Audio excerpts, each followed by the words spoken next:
Hello everyone, आज की इस वीडियो में हम डिस्कस करने वाले हैं लोकोमोटिव्स के बारे में कि हम पार्शियल बैलेंसिंग लोकोमोटिव की किस तरीके से करें। इससे पहले हमने रेसिप्रोकेटिंग पार्ट्स की बैलेंसिंग का कॉन्सेप्ट देख लिया है। तो जो लोकोमोटिव होता है उसमें भी पार्ट्स जो बैलेंस करने होते हैं वो कौन सी बैलेंसिंग करनी होती है, रेसिप्रोकेटिंग मासेस को या रेसिप्रोकेटिंग पार्ट्स को हमें बैलेंस करना होता है। क्लियर। तो सबसे पहले हम देख लेते हैं कि लोकोमोटिव होता क्या है। लोकोमोटिव मतलब कि ऐसा व्हीकल जो रेल्स पे चलता हो, जो आपने देखा होगा कि पटरी बनी होती है जिसे आप रेल ट्रैक भी बोलते हो या सिंपल रेल्स भी बोलते हो। तो उसके ऊपर जो व्हीकल चलता है अपने आप चलता है, जो कि स्टीम से भी चल सकता है, डीजल से भी चल सकता है। तो वो जो व्हीकल्स होते हैं, मोटा मोटी अगर बोला जाए तो ट्रेन की हम बात कर रहे हैं, ठीक है। तो उसको क्या बोलेंगे, हम लोकोमोटिव बोलेंगे। तो लोकोमोटिव्स में क्या क्या होता है पहले हम वो देख लेते हैं। जो हमारा लोकोमोटिव होता है, लोकोमोटिव में लिखते भी जाती हूँ ताकि आपको थोड़ा एक रेफरेंस रहेगा। लोकोमोटिव्स में क्या होता है, 2 सिलेंडर्स होते हैं। क्या होते हैं, 2 सिलेंडर्स होते हैं एंड 2 क्रैंक्स होती हैं, 2 क्रैंक्स। और जो ये 2 क्रैंक्स होती है वो आपस में हमेशा 90 डिग्री पर होती है। समझ में आई बात। दो जो क्रैंक होगी, ये 2 क्रैंक की पोजीशन क्या होगी, हमेशा एक दूसरे से 90 डिग्री। तो मैं यहाँ पे लिख भी देती हूँ, at 90 degree to each other, clear. तो ये होता है बेसिकली लोकोमोटिव। अब इसको भी हम अलग अलग तरीके से क्लासीफाई कर सकते हैं। अगर हम फर्स्टली क्लासीफाई करें इसको सिलेंडर की पोजीशन के हिसाब से, तो हम इसको 2 तरीके से क्लासीफाई कर सकते हैं। फर्स्ट वन अगर हम इसको देखें तो हम इसको लिख सकते हैं इनसाइड सिलेंडर लोकोमोटिव, क्लियर। और अगर दूसरी तरीके से क्लासीफाई करना हो तो हम इसको लिख सकते हैं आउटसाइड सिलेंडर लोकोमोटिव, क्लियर। अब नाम से समझ में आ रहा है, इनसाइड मतलब कि जो सिलेंडर है वो इनसाइड है। अब किसके इनसाइड है वो मैं आपको बता रही हूँ। और आउटसाइड का मतलब बाहर की तरफ है, आउटसाइड पोजीशन उसकी इस तरीके से हमने दे रखी होगी। तो यहाँ पर देखते हैं इनसाइड और आउटसाइड में पोजीशन क्या क्या रहती है। तो देखो इनसाइड में क्या होगा, जस्ट मैं यहाँ पे एक सेंटर लाइन ड्रॉ कर देती हूँ पहले, और एक यहाँ पर भी सेंटर लाइन ड्रॉ कर देती हूँ, क्लियर। अब देखो इनसाइड में क्या होगा, ये आपका ड्राइविंग व्हील है, ये आपका ड्राइविंग व्हील है। ड्राइविंग व्हील मतलब कि जो ट्रैक के ऊपर, जो रेल्स के ऊपर जो आपकी ट्रेन चलती है, वो ट्रेन की जो व्हील्स है हम उसकी बात कर रहे हैं। तो इसको और इसको आप बोल सकते हो ड्राइविंग व्हील्स, ठीक है। अब जो सिलेंडर की पोजीशंस होती है वो क्या होती है, इन दोनों के बीच में होती है। मतलब क्रैंक क्या होगी, बीच में होगी, बाहर की तरफ नहीं होगी इधर इधर। तो हम अब बोल देते हैं कि जो क्रैंक की पोजीशन है वो ये मान लो कि ये कोई एक क्रैंक आपकी ये वाली है और एक क्रैंक आपकी कोई ये वाली है। अब जो मैंने इस तरीके से क्रैंक की पोजीशन बनाई है वो एक बार ध्यान से देखना कि मैंने बोला है एक क्रैंक मेरी ये वाली है, इसको मैंने इस तरीके से कलर कर दिया, और एक क्रैंक मेरी ये वाली है। तो इन दोनों को अगर देखा जाए तो अगर ये वर्टिकल दिख रही है तो ये हॉरिजॉन्टल टाइप आपको दिख रही है। मतलब कि जो इनका एंगल देखा जाएगा, अगर मैं इसको सेंट्रल लाइन से एक्सटेंड करूँ, इसको सेंट्रल लाइन को एक्सटेंड करूँ, तो दोनों के बीच में एंगल कितना है, 90 डिग्री। तो जो 2 क्रैंक है उनके बीच में एंगल 90 डिग्री बरकरार रहेगा, वो चेंज नहीं होगा। पर कंडीशन क्या है, ये जो हमारे ड्राइविंग व्हील्स है इनके बीच में ये अरेंजमेंट है। जो क्रैंक्स लगी है सिलेंडर से वो इसके बीच में है, क्लियर। अब बात करते हैं आउटसाइड की। तो आउटसाइड में क्या होगा, इसका जस्ट अपोजिट, जो कि नाम ही में बता रहा है। हमने बोल दिया कि ये हमारा एक ड्राइविंग व्हील है और हमने बोल दिया कि ये हमारा एक ड्राइविंग व्हील है, ठीक है। सेंटर लाइन के जस्ट ऊपर और नीचे बराबर बना लेना आप लोग। ऐसा मत बोलना कि मैंने थोड़ा सा ऊपर नीचे कर दिया, मैं फ्री हैंड स्केच बता रही हूँ आपको। तो जो क्रैंक की पोजीशन होगी वो किस तरह से होगी, एक क्रैंक आपकी मान ली यहाँ पर लगा दी, एक क्रैंक मान ली मैंने यहाँ पर लगा दी। जो हमारे क्रैंक व्हील्स है उसके इधर और इधर बीच में कुछ भी नहीं है, ठीक है। इस तरीके से आप देखो तो ये एक हमारा एक क्रैंक है और एक ये हमारी क्रैंक है। एंगल इनके बीच में 90 डिग्री है, बट पोजीशन क्या है, जो सिलेंडर से, जो क्रैंक से, जो इन ड्राइविंग व्हील्स के बाहर की तरफ है। इसलिए मैंने यहाँ पे लिखा है आउटसाइड, और इनसाइड का मतलब अंदर की तरफ है, क्लियर। तो आप चाहो तो यहाँ पर मेंशन कर दो एक जगह पे कहीं पर भी ड्राइविंग व्हील्स, ये वाला भी और ये वाला भी। और जो ये रेड वाला मैंने जो शेडेड किया है इसका मतलब क्या है, ये क्रैंक को शो कर रहा है, क्रैंक 1, क्रैंक 2, किसी भी एक डायग्राम में लिख लो, बार बार लिखने की रिक्वायरमेंट नहीं है। तो ये अरेंजमेंट होता है बेसिकली। अगर हम सिलेंडर के हिसाब से उसको क्लासीफाई करें, अगर हम क्लासीफाई करें कि कपलिंग के हिसाब से, जो कपलिंग लिंक लगा होता है एक, उसके हिसाब से अगर क्लासीफाई करें तो भी हम 2 तरीके से क्लासीफाई कर सकते हैं लोकोमोटिव्स को। किस तरीके से, वो मैं आपको बता देती हूँ, यहीं पे बता देती हूँ मैं आपको। अगर मैं बात करूँ कुछ इस तरीके से आपको दिखा देती हूँ। यहाँ पर एक होता है आपका अनकपल्ड, जिसको हम बोलते हैं सिंगल लोकोमोटिव इंजन, क्लियर। एक होता है आपका कपल्ड, ठीक है, एक होता है आपका कपल्ड लोकोमोटिव इंजन। अब इन दोनों में डिफरेंस क्या होता है? अनकपल्ड मतलब कि जो कपलिंग रोड है वो नहीं लगी है किसके बीच में, जो ये 2 व्हील्स है, जो ये हम ड्राइविंग व्हील्स की बात कर रहे हैं, इन दोनों के बीच में कपलिंग रोड लगी होती है। तो जो एफर्ट होता है वो आपका ट्रांसमिट हो जाता है। तो जो हम फर्स्ट केस की जो बात कर रहे हैं, ये वाले केस की, इसमें कोई कपलिंग रोड नहीं लगी होती है। और कपल्ड लोकोमोटिव इंजन कौन सा होगा? जिसमें कि दोनों ड्राइविंग व्हील्स के बीच में एक लिंक होगा, एक कपलिंग रोड लगी होगी, आप बोल सकते हो एक कनेक्टिंग रोड टाइप लगा होगा, कपलिंग रोड उसको बोला जाता है। तो वो उसके बीच में लगी है, जिससे क्या होगा, एफर्ट जो आएगा वो दोनों व्हील्स पे इक्वली बराबर जाएगा, क्लियर। तो जस्ट आपको ये ध्यान रखना है, अनकपल्ड मतलब कोई कपलिंग रोड नहीं है, कोई कपलिंग लिंक नहीं है। कपल्ड मतलब कि एक कपलिंग लिंक है between these 2 driving wheels, clear. I hope समझ में आ गया होगा आपको यहाँ तक। अब देखो, ये तो मैंने आपको बेसिक बताया कि लोकोमोटिव क्या होता है। हमारा जो मेन टॉपिक जो हम पढ़ रहे हैं वो बैलेंसिंग पढ़ रहे हैं। बैलेंसिंग में भी हमको अब तक ये समझ में आ गया है कि रेसिप्रोकेटिंग पार्ट्स की जो हम बैलेंसिंग करते हैं वो पार्शियली बैलेंस करते हैं। उनको क्यों करते हैं पार्शियली, कितना करते हैं, ये हम पहले डिस्कस कर चुके हैं। तो जस्ट जो समरी निकल के आई है अब तक वो क्या है कि रेसिप्रोकेटिंग पार्ट्स होते हैं, रेसिप्रोकेटिंग मासेस होते हैं, उसको हम बैलेंस करेंगे पार्शियली। तो अनबैलेंस फोर्स जो था वो 2 तरह से निकल के आया था। एक को हमने बोला था अनबैलेंस फोर्स प्राइमरी, और एक को हमने बोला था सेकेंडरी अनबैलेंस फोर्स। मैं आपको स्क्रीन पे शो कर देती हूँ कि हमने निकाला था, तो आप एक बार देख लो ताकि आपको रिकॉल हो जाएगा, क्लियर। अब जो हमने बोला था कि जो सेकेंडरी अनबैलेंस फोर्स होता है उसको हम क्या करते हैं, नेग्लेक्ट मान लेते हैं। क्यों मान लेते हैं, इसका रीज़न मैंने आपको दिया था और आपको समझाया था प्रीवियस वीडियो में। तो अभी हम बात करते हैं यहाँ पर अनबैलेंस फोर्स जो कि प्राइमरी वाला है। तो जो प्राइमरी अनबैलेंस फोर्स है वो मैं आपको बता देती हूँ कितना था। वो था आपका, देखो, प्राइमरी अनबैलेंस फोर्स ये हमने निकाला था और इसको हम बैलेंसिंग करने में लगे हुए थे। तो 2 तरीके से लग रहा था। एक तो हमने निकाला था सारा हॉरिजॉन्टली, क्लियर। एक हमने निकाला था वर्टिकली, और जो हॉरिजॉन्टल निकाला था उसको बोला था अलोंग लाइन ऑफ स्ट्रोक, और वर्टिकली का मतलब क्या हो गया, perpendicular to line of stroke, clear. ये सब बातें हम डिस्कस कर चुके हैं। अगर आपने प्रीवियस वीडियो देखे हैं तो आपको ये सब नोन लग रहा होगा, कुछ भी ऐसा कुछ नहीं लग रहा होगा कि ये कहाँ से आ गया, ये मैम ने क्या लिख दिया, क्लियर। अब देखो कि ये जो 2 फोर्सेस लग रहे हैं, अगर हॉरिजॉन्टल की बात करेंगे अलोंग लाइन ऑफ स्ट्रोक, तो इसकी वजह से जो 2 केसेस हमें पढ़ने हैं वो हम पढ़ेंगे, एक हम पढ़ेंगे और दूसरा हम पढ़ेंगे क्या क्या, एक हम पढ़ेंगे वेरिएशन इन ट्रैक्टिव फोर्स। क्या पढ़ेंगे, variation in tractive force, variation in tractive force, clear. और दूसरा हम पढ़ेंगे यहाँ पर स्वेइंग कपल, स्वेइंग कपल।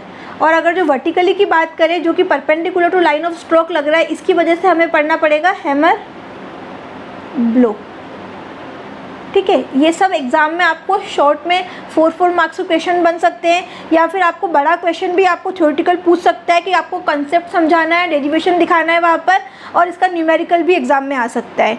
तो पूरा टॉपिक इंपॉर्टेंट है, पूरा पढ़ना है।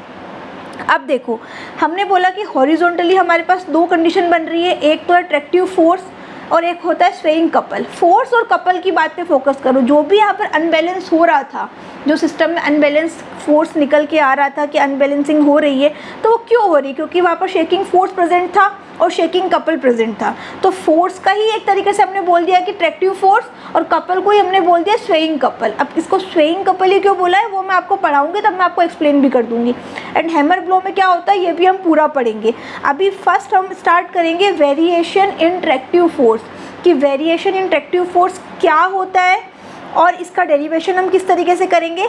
अभी तक आपको इस पीपीटी में जो भी मैं आपको समझा रही हूँ जो पेपर पे अभी, उसमें आपको ये समझ में आ गया होगा कि दो क्रैंक्स होती है, दोनों क्रैंक्स 90 डिग्री पर होती है, और अरेंजमेंट देखा जाए तो इस तरह से होता है, इस तरीके से होता है। और कपलिंग रोड का भी मैंने बता दिया, कनेक्टिंग रोड जो होती है, कपलिंग लिंक जिसको मैंने बोला है, उसका क्या तरीके से क्लासीफाई करना हो तो वो भी हमें पता है। अगर ऑब्जेक्टिव, अगर आप कोई एग्जाम दे रहे हो एसएससी या कोई एग्जाम, तो उसमें छोटी सी एक लाइन में ऑब्जेक्टिव दे दिए 4 आपको, और ये सिंपल क्वेश्चन उसमें आ सकते हैं। जो ये इतना सा पेज है इसमें से भी 3-4 क्वेश्चन आपके बन जाते हैं वहाँ पर। क्लियर? तो अभी हम स्टार्ट करते हैं first variation in tractive force. अब देखो यहाँ पर मैंने एक डायग्राम ड्रॉ किया है, इसमें मैंने क्या शो किया है, 2 सिलेंडर्स मैंने बनाए, मतलब कि 2 पिस्टन यहाँ पर आपको दिख रहे होंगे, एक आपको ब्राउन कलर के पेन से, एक आपको पिंक कलर के पेन से। क्लियर? और 2 ही कनेक्टिंग रॉड है। सबसे पहले आप ब्राउन कलर के पेन से जो बनाया उसको देखो, ये आपका क्या हो गया, पिस्टन, ये आपकी हो गई कनेक्टिंग रॉड, और ये आपकी हो गई क्रैंक। मान लिया कि क्रैंक किसी एक इंस्टेंट पे, किसी एक टाइम पे एंगल बना रही है थीटा। क्लियर? मैंने यहाँ पे थीटा लिख दिया है। अब मैंने दूसरा एक पिस्टन बनाया है। क्लियर? ये इसकी कनेक्टिंग रॉड है पिंक वाली। अब मैंने एक क्रैंक बनाई है। अब यहाँ पर एक बात ध्यान रखना कि जो 2 सिलेंडर से 2 पिस्टन्स जो यहाँ पर लगाए हमने, जो 2 क्रैंक्स यहाँ पर हमने लगाई है, वो 2 क्रैंक के बीच में जो एंगल होना चाहिए वो 90 डिग्री होना चाहिए। अभी अभी बताया था मैंने आपको थोड़ी देर पहले। तो इस वाली क्रैंक से 90 डिग्री पर आपने ये क्रैंक यहाँ पर बनाई है। आ गई बात समझ में? तो ये एंगल कितना है आपका, 90 डिग्री। तो इसको आप 1 बोल सकते हो, इसको आप 2 बोल सकते हो। इसी तरीके से इस वाली को क्रैंक 1 बोल दो, इस वाली को क्रैंक 2 बोल दो। और क्रैंक जो आपकी इस तरीके से उसकी एंगुलर स्पीड है वो क्या है, आप मान लो उसकी एंगुलर स्पीड ओमेगा है। क्लियर? तो वो दोनों के केस में सेम रहेगी, ऐसा नहीं कि ओमेगा 1 ओमेगा 2 करो। ठीक है? यहीं पे इसी में क्रैंक आपकी रोटेट कर रही है, तो क्रैंक की जो ओमेगा है वो एंगुलर स्पीड रहेगी। क्लियर? अब हम बात करते हैं unbalance force along line of stroke, जो हम फॉर्मूला डिराइव कर चुके हैं ऑलरेडी, वो फॉर्मूला मैं सीधा सीधा यहाँ पर लिख रही हूँ। ठीक है? और कुछ भी मैं अपना दिमाग नहीं लगा रही हूँ यहाँ पर। Unbalance force along line of stroke, मतलब हॉरिजॉन्टल की बात कर रही हूँ मैं। तो क्या था, 1 - c m omega square r cos theta, ये हम निकाल चुके हैं, ये हम निकाल चुके थे। अब यहाँ पर देखो 2 सिलेंडर से 2 क्रैंक के 2 एंगल है, एक थीटा है और एक थीटा के साथ में एडिशन में 90 डिग्री भी है।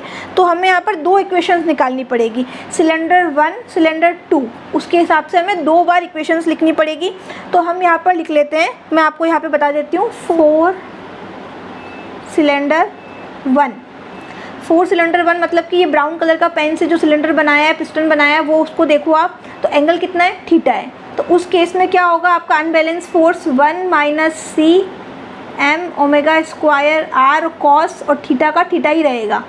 लेकिन अगर आप बात करें 4 सिलेंडर 2 मतलब कि हम इस वाले की बात कर रहे हैं, तो इसके केस में एंगल कितना हो जाएगा, थीटा तो था ही सही पहले, और ये 90 और ऐड हो गया, तो टोटल एंगल कितना हो जाएगा, थीटा प्लस 90। समझ में आ रही है? तो इस इक्वेशन में सिर्फ चेंज क्या होगा, एंगल की जगह चेंज होगा, बाकी अनबैलेंस फोर्स का जो फॉर्मूला है वो वैसा का वैसा ही रहेगा। कॉस थीटा की जगह क्या लिखोगे आप, 90 प्लस थीटा।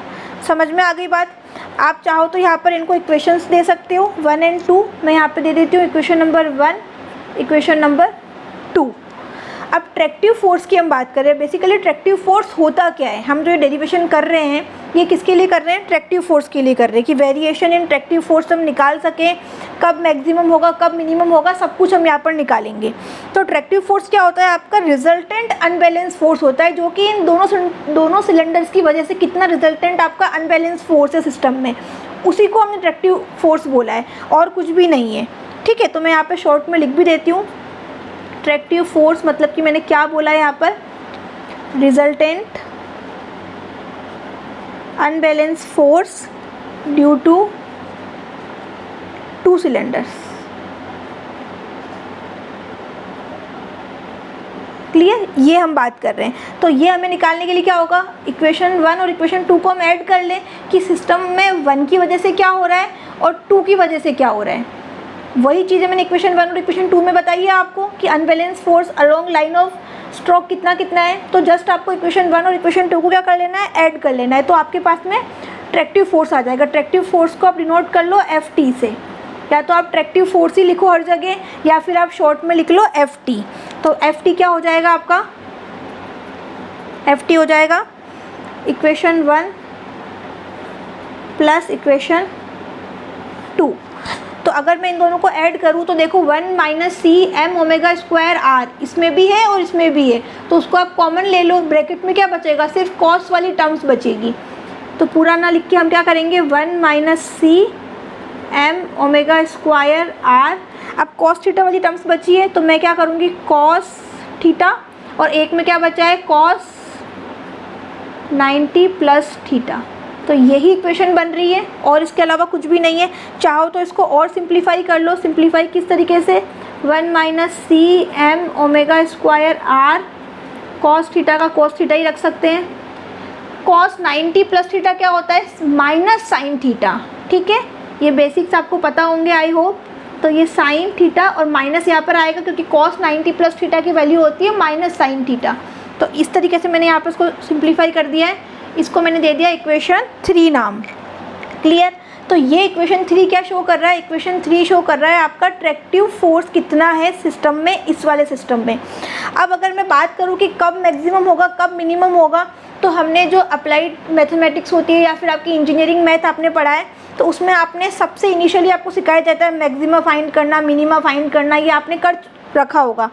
तो जस्ट हम वही वाला कॉन्सेप्ट लगाएंगे। मैक्सिमा या मिनिमा निकालना तो हम क्या करते हैं, उस पर्टिकुलर इक्वेशन को, उस पर्टिकुलर टर्म्स को, मतलब कि FT की बात कर रहे हैं तो उस पर्टिकुलर FT को हम थीटा के रेस्पेक्ट में डेरिवेट करेंगे, उसका डिफरेंशिएशन लेंगे, तो वो क्या हो जाएगा आपका मैक्सिमा और मिनिमा निकल के आएगा। तो मैं यही चीज़ आपको बताने वाली हूँ यहाँ पर।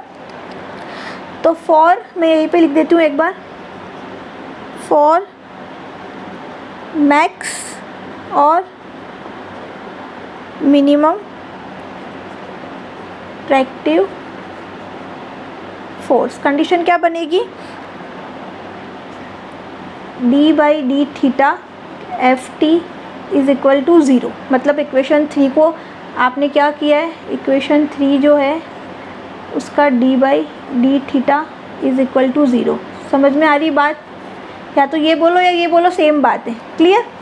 पेपर को थोड़ा मैंने शिफ्ट कर लिया है, अब इसको हम सॉल्व करते हैं, वैल्यूज़ रखते हैं। d बाई डी थीटा और FT की वैल्यू कितनी है, 1 minus C M omega square r, bracket में cos theta minus sine theta. अब देखो ये 1 minus C M omega square r को अगर आप लिखोगे तो एक और स्टेप में उसको हटाना पड़ेगा, क्योंकि ये क्या हो गया पूरा कांस्टेंट, और कांस्टेंट का कितना होता है 0। तो इसको लिखो ही मत, डायरेक्ट क्या लिख दो, cos theta minus sine theta, cos theta minus sine theta is equal to 0।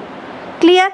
अब हम इसको डिफ्रेंशिएट करेंगे, तो कॉस को अगर डिफ्रेंशिएट करें तो क्या आएगा उसका वैल्यू, कॉस का क्या हो जाएगा माइनस साइन थीटा, तो माइनस साइन थीटा, और माइनस ऐसे कैसे रख लिया, और साइन थीटा का क्या होगा, cos theta is equal to 0। हमने क्या किया है, जस्ट डिफ्रेंशिएशन किया है यहाँ पर और कुछ भी नहीं किया है। कॉस का होता है माइनस साइन और साइन का होता है कॉस, तो हमने बस वही चीज़ करी है। अब इसको और सिंप्लीफाई कर लो तो क्या बन रहा है, minus sine theta is equal to cos theta. अब साइन के नीचे कॉस लेके आ जाओ तो क्या हो जाएगा, टेन थीटा बन जाएगा, sine theta upon cos theta, tan theta, तो डायरेक्ट आप लिख सकते हो टेन थीटा इक्वल टू -1। कुछ नहीं किया है, सिंपल, कुछ भी नहीं है। बच्चे डरते हैं इसमें कि यार ये क्या टॉपिक है, समझ में नहीं आता है, इतना कॉम्प्लिकेट सा दिमाग में बना के स्टोरी को उसको पढ़ के चलते हैं, लेकिन बहुत सिंपल है। जस्ट बेसिक कंसेप्ट पता होना चाहिए, सिंपल सा डेरिवेशन है, एक बार दो बार आपने कर लिया, उसके बाद में आपको बहुत दिमाग लगाने की इसमें ज़रूरत ही नहीं है। देखो तो टेन थीटा क्या आ गया -1। अब देखो टेन थीटा की वैल्यू -1 कब कब होती है, आप अगर देखोगे तो थीटा की वैल्यू अगर आप 135 रखो या फिर 315 रखो, 315, तो आपका जो थीटा होगा टेन थीटा वो -1 होता है। तो मतलब इससे क्या समझ में आ रहा है हमको कि जो हमारी थीटा की वैल्यू है वो कितनी है, 135 है या फिर 315 डिग्री, या तो ये या फिर ये। अब एक बार हम ये वाली रख के देखेंगे, एक बार हम ये वाली रख के देखेंगे, तो क्या क्या वैल्यूज़ मिलती है वो हम देखेंगे। आ रही है बात समझ में? तो हम दोनों वैल्यूज़ को रखेंगे 1 बाई 1। सबसे पहले हम रखते हैं एट 135 डिग्री। थीटा की वैल्यू अगर आप 135 डिग्री रखो तो क्या कंडीशन बनती है, तो इसको जस्ट मैं यहीं पे आपको दिखा देती हूँ। At theta is equal to 135 degree. कौन सी इक्वेशन में वैल्यू रखेंगे, एफ टी की इक्वेशन में वैल्यू रखेंगे, मतलब कि इक्वेशन 3, ठीक है, यूजिंग इक्वेशन 3। तो एफ टी क्या होगा, 1 minus C M omega square R. तो ऐसे ही चलेगा, उसका तो कुछ नहीं करना है हमें, क्योंकि उसमें तो कोई थीटा है नहीं कि वैल्यू रखनी है, वो तो हमको चलाने दो बस ऐसे कैसे ही। अब ब्रैकेट में क्या है, cos theta minus sine theta, यही बन रहा है। इक्वेशन 3 को देखो, cos theta minus sine theta. अब कॉस 135 यहाँ पे लिख ही देती हूँ मैं, cos 135 degree minus sine 135 degree. इसको जब आप रखोगे तो और इसको आप सॉल्व करोगे पर्टिकुलरली कॉस और साइन की वैल्यूज़ को रख के, तो इसकी वैल्यू आएगी √2 और वो माइनस में आ रहा है, या तो √2 बोल दो उसको √2, या फिर अगर वैल्यू आ रही है आपके पास में तो 1.141 आ रही है कैलकुलेटर में, तो आप उसको √2 की फॉर्म में लिख दो ताकि आपको याद करने में भी ईजी रहेगा। तो इसको जब आपने सॉल्व किया तो आपके पास में वैल्यू आ रही है -√2। क्लियर? एंड बाकी की जो चीज़ है वो वही सेम चलने दो, 1 minus C M omega square r. आ रही बात समझ में? इसको आप इक्वेशन नंबर 4 नाम दे दो। अब यहाँ पर आप ये चीज़ देखना कि जब आपने थीटा की वैल्यू को 135 रखा तो आपके पास में माइनस आ रहा है, मतलब कि आप बोल सकते हो कि ये मिनिमम वैल्यू है। अब इससे ये समझ में आ रहा है कि 315 आप रखोगे तब आपके पास में वैल्यू क्या आएगी, पॉजिटिव आएगी। ठीक है, यहाँ तक करने पे हमें अपने आप ये चीज़ समझ में आ रही है। तो वही चीज़ हम करने वाले हैं, at theta is equal to 315, equation 3 को यूज़ करेंगे। तो अब क्या होगा, इसी इक्वेशन में cos 135 और 135 जो लिखा हुआ है वहाँ पे क्या लिखोगे आप, जस्ट एंगल की वैल्यू चेंज होगी 315, और उसको सॉल्व करोगे तो वैल्यू आएगी आपके पास में √2 आएगी, 1.141, या तो 1.141 लिख दो या फिर √2 लिख दो, एक ही बात है। ठीक है, तो आपके पास में अगर ये वैल्यू आएगी तो वो क्या होगी, पॉजिटिव वैल्यू होगी। मेरे पास में स्पेस कम है इसलिए मैं थोड़ा सा आपको बोल ज़्यादा रही हूँ, लिख कम रही हूँ। √2 1 minus C M omega square R, इसको इक्वेशन नंबर आप 5 दे दो। तो मतलब अगर आप देखो तो जो आपके पास में अट्रैक्टिव फोर्स है उसकी वैल्यू क्या कर रही है, वेरी कर रही है, माइनस प्लस, क्योंकि ये तो माइनस में है ये प्लस में है, ये मिनिमम वैल्यू हो गई, ये मैक्सिमम वैल्यू हो गई। तो अगर वेरिएशन की बात करें कि अट्रैक्टिव फोर्स में वेरिएशन कितना है, तो आपका मैग्नीट्यूड तो यही रहेगा, और आप उसी इक्वेशन में आगे प्लस माइनस लगा दो तो आप उसको लिख सकते हो वेरिएशन इन अट्रैक्टिव फोर्स। तो हम वही चीज़ यहाँ पे करने वाले हैं, वेरिएशन इन अट्रैक्टिव फोर्स क्या होगा, √2 1 minus C M omega square R. एक बार आपकी माइनस थी, एक बार आपकी पॉजिटिव है, तो आप यहाँ पे लिख दो प्लस माइनस। तो ये जो आपका बन के आया है ये आपको याद रखना है कि मैक्सिमम वैल्यू कितनी है, मिनिमम वैल्यू कितनी है। जो मैक्सिमम वैल्यू आई है वो आपकी आई है इक्वेशन 5 में, मतलब कि जब थीटा की वैल्यू कितनी रखी थी आपने 315 डिग्री, और 4 में आई है आपके पास में मिनिमम वैल्यू जब थीटा की वैल्यू आपने रखी है 135 डिग्री। ये छोटे छोटे क्वेश्चंस भी बन जाते हैं इसलिए मैं आपको बता रही हूँ। और जो मेन इसका आउटकम आया है कि वेरिएशन इन अट्रैक्टिव फोर्स का फॉर्मूला फाइनल जो आपको याद करना है वो आपको ये वाला आपको याद भी करना है। तो आई होप ये टॉपिक समझ में आ गया होगा।